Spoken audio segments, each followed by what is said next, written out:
Hi, my name is Filippo Martinoni and today I will present you the SimRobot. That is actually the simulator on which we can run our different new algorithms in order to test them. So first we have to run the executable of SimRobot. So it's already done all the configuration in the previous tutorial, so now we can just play it and we will get this. Now here we can open different scene. What is a scene? So if we go under the RoboCup and Z-Knipser folder, under configuration there is a folder named scene, and in scene, as you can see, we have different files. Most are either ROS2 or con. Now the ROS2 video, I will show you the path that the configuration video is actually a set of commands that are given in the simulation in the simulator as soon as a scene is called. I will show you later that, for example, all these commands can be just called in the SimRobot terminal. In the file ros.2 is actually saying to the simulator what is where. For example, here we define the friction. It should be here. We can define how much robot do we want to have. So this is XTML style. For example, we want to have one robot at this position with this Y, with this Z, and so on. And this is actually where we are going to find then the robot in the simulator. So very important is that we have also a role. We'll explain in another tutorial what is a role, but let's say that every of this role is actually a player state. For example, we have the defender, we have the striker, we have the braking supporter, we have the goalkeeper, and here so we can say, for example, in this case we say, okay, there is robot 1 that is a SimPass player. His start position is this one. It has a rotation of that, and we can set also the color. So blue is our team and red would be the other team. Now on this file we can choose different stuff. So we can, if we want some dummy robot, okay, like opponent, that will not play. So maybe for some tactics testing or stuff like that, we want to have a field where we have some opponent, but the opponent doesn't play, so they just stay there as an obstacle. We can, in this case, we have two compounds. So one compound, usually the first one, is used for the active player, and the second one with the name extra is just for the dummy player. So dummy player means that they is like a puppet, you just stay there. So in that case, for example, in this file, so now it's uncommented, but let's say that it would be, so now it's commented out, but if we just want to take away this, we would have first, as soon as the SimRobot scene is called, we are going to have, so the blue robot, I say, are our robots, so our team. So we're going to have robot 1, robot 2, robot 3, robot 5, and robot 4, sorry. That will be in our team, and on them the robot 1 will be a SimPass player and the other will be a Sim dummy player. How these players are defined I will show in another tutorial. Now it's not so important. Then as extra we are going to have the opponent. So how can I say if they are on my team or in the opponent team? So the distinction between if they are in our team or in the other team is just the color. So if I put the value is blue, this means they are in my team. So they can be either some active robot, for example here, or this robot are going to play.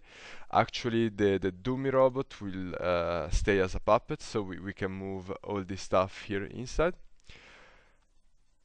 But or we could add here other robot, for example, I don't know, if I move this robot here, and we can give him a role, this means that we are going to have the robot 6 that will be an opponent robot because it's red, but he will be active. In this case, since they are in another compound, so we have, as I say, once more, first the active robot, then the dummy robot, so that they will just stay as a puppet. So every robot that we put here will be active. We distinguish between team just because of the color, blue or red, and here will be the same. In this case, for this scenario, we have 5 robots of our team that should be active. Actually, this scene dummy doesn't do anything, but however is a role, so if we want to change the scene dummy, this means that the robot would make some movement, make some stuff. And then we have the extra, these are dummy robots, so they wouldn't do anything. Then we can also set the ball, the position, and we can also put, for example, as I say, the carpet friction and other stuff. You have to be careful because these measurements are not what we are going to see on the field. I make an example. Just take as example robot 1. Robot 1 should have a positive x and a negative y. This means that if we look to the code release, when we have somewhere we have the field with the coordinate system, that should be okay, sorry for that. I hope that here, as you can see, the field reference is defined in the middle. We have here we have the opponent goal, here we have the positive x, and here y. Now if you look at robot 1, as I said, we should have that is in the positive x direction, negative y, and turn of 180 degree. This means that should be somewhere here that look in this direction. Now if we open the scene, so we come back to the SimRobot, and we open the scene pass.ros.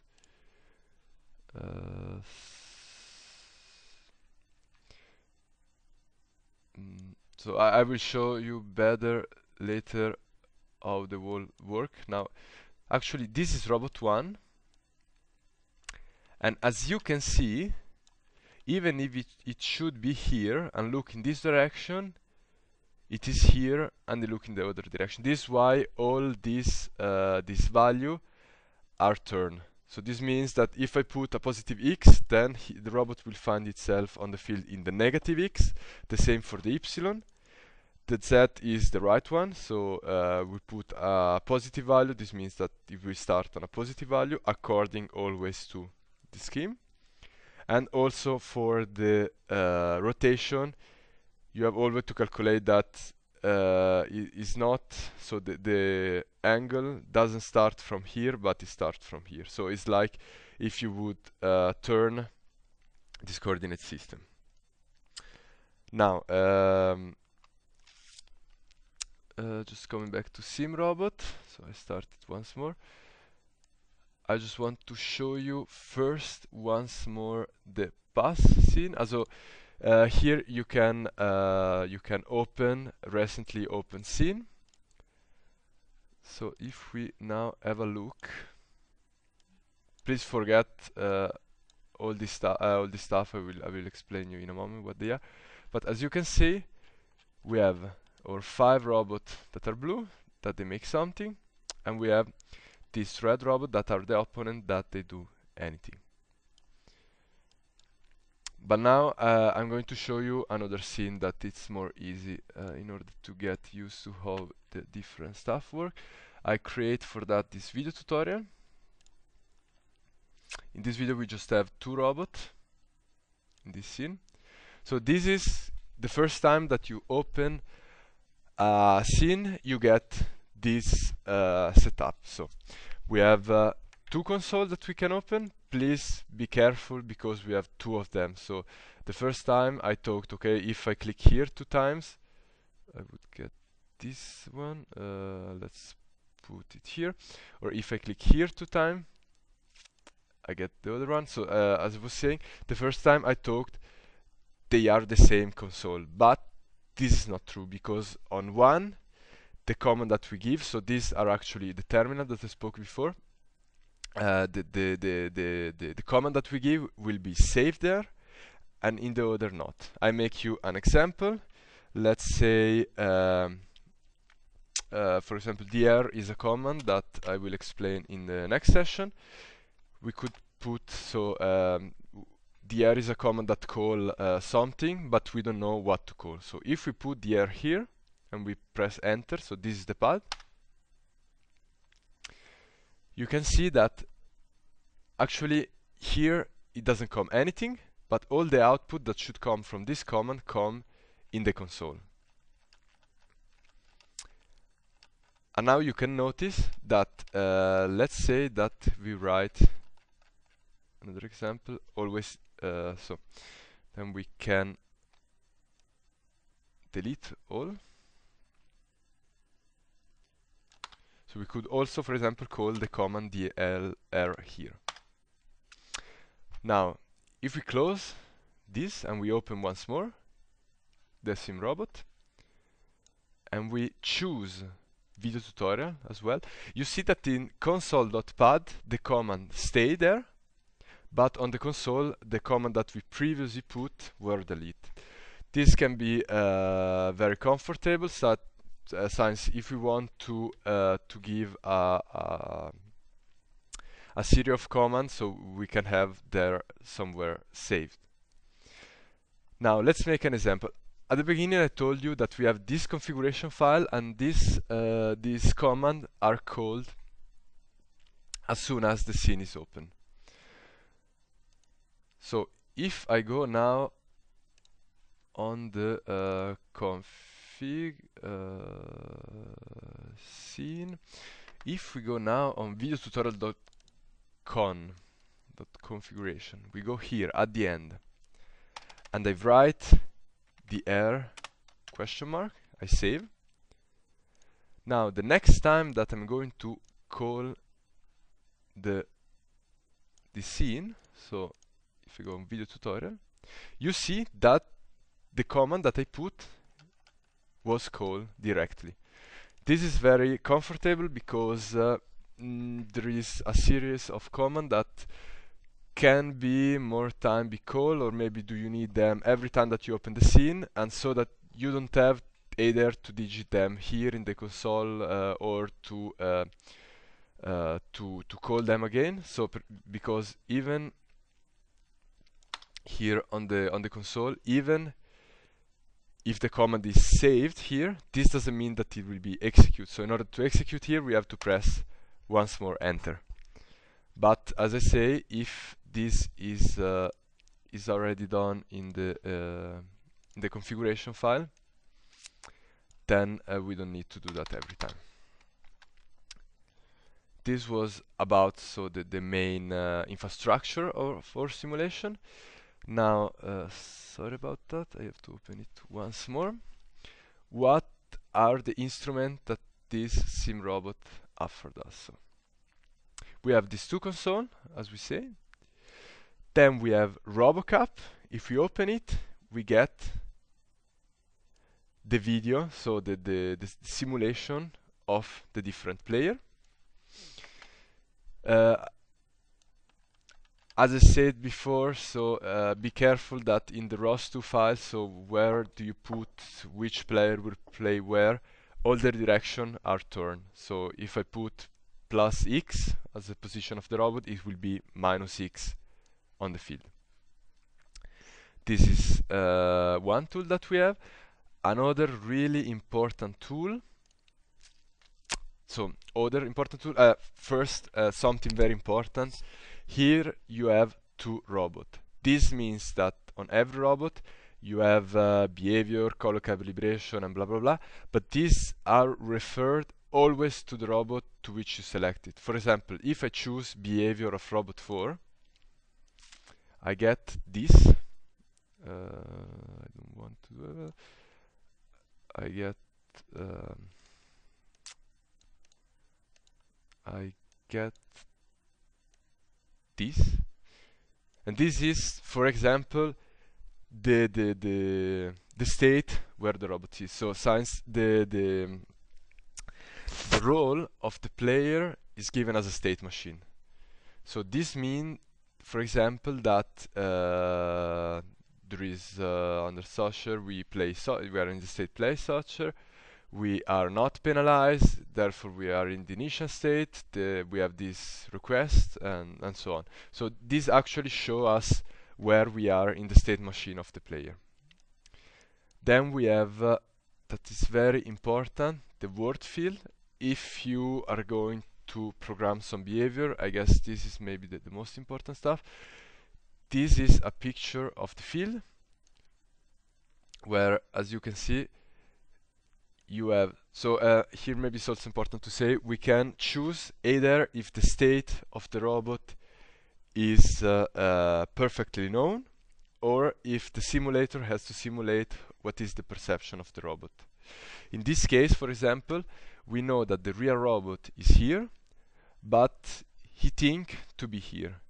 Why? This because he didn't start, so at the moment the robot is just still, he didn't start his calculation, and since by default the robot during a match should start from this line or this line, actually he just think he's here.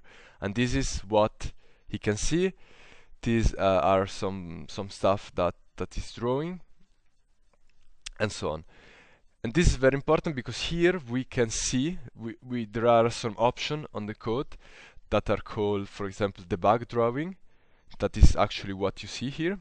And this debug drawing are for you to represent, so to draw on this field, on what the robot is thinking. So you can draw what the robot is thinking on the field, and this can be really comfortable for debugging, because it can be, I don't know, if you have, for example, a lot of points that you are considering for some reason, or you want to see which trajectory a robot should do, or so on. If you can draw it, is really easy, rather than just see number as output on the screen. This is about the world state. Then you have other stuff. What also can be really comfortable is, for example, this DR program. I'm going to show you in another tutorial how they work, how can you call them. But this actually a streaming of data. So we have on the robot some classes also of attribute, and with this dr command we can see what is the value of this parameter of this attribute during that the game is played. I make an example. If I call the R representation, you can with tab complete all, and then we go under personal data. I can click enter. Now under every robot we should get a data. I actually have some issue to know what this doesn't work, but let's try with something other. Representation bal model, for example. Let's take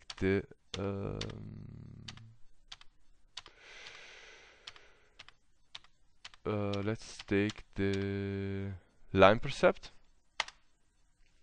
and here also doesn't come anything.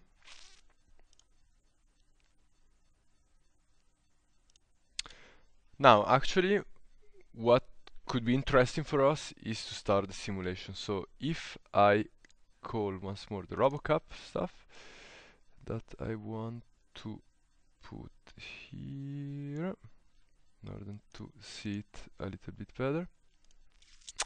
We have two commands that we usually have to give to the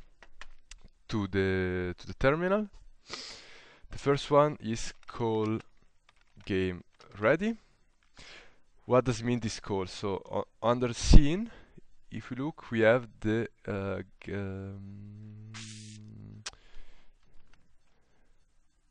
file gameready.conf, and here is just a set of commands that are let's say resume in just one file, so that we don't have to put every single command here, but we can just call this configuration file and we automatically load or execute in the terminal all these commands. So call game ready means that the robot prepare themselves for the play. So actually this is not the case in this scene, but at the beginning the robot will start always from the lateral line. They have 30 seconds to get their position, and this would be this call game ready. And as you can see now, they move because their starting position is here, and they will stop. So this is actually just go in the field and take your position, but they will not start to play. If we want that they start to play, we have to call another configuration file that is game play. As soon as I will execute this command, the two player will going to start to play. Now I would like to show you something before I spoke about two interesting stuff. First one, so let's just start. As you can see, the two robots will start to move and to make what they have to do. I can interact with the environment, I can move them, I can move the ball. If you click on a robot and you press shift, you can, so you have first to press shift and then the robot, you can also turn it. Okay. Before I spoke about the behavior in that case of robot 4. As you can see now, robot 4 is a Knipser. He's continue to change the state between attack the ball, search the ball, and so on. For example, I guess this is robot number 4. If we move them, you see, first was attack the ball, now is searching for the ball because you don't know anymore where the ball is. If we put him back here, now he's searching for the ball. He saw the ball, and so now he start with the action walk and kick.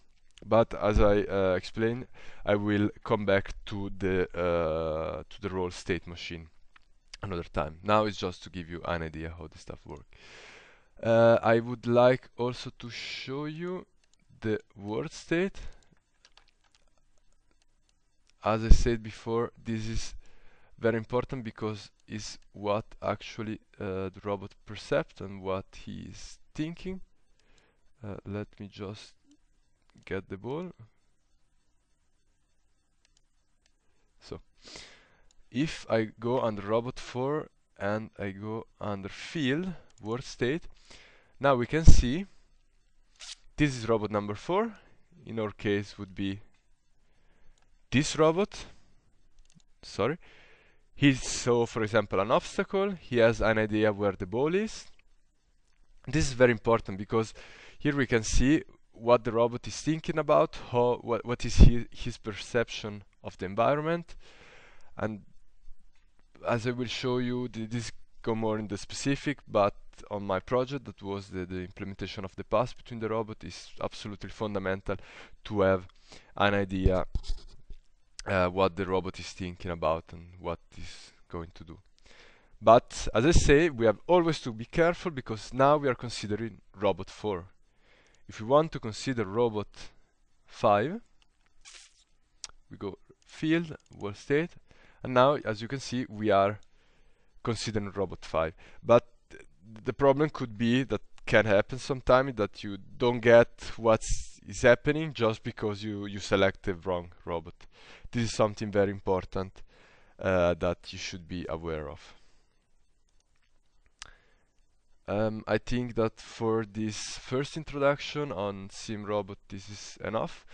I will come back to the SimRobot environment more in the future tutorial. Thank you for your attention.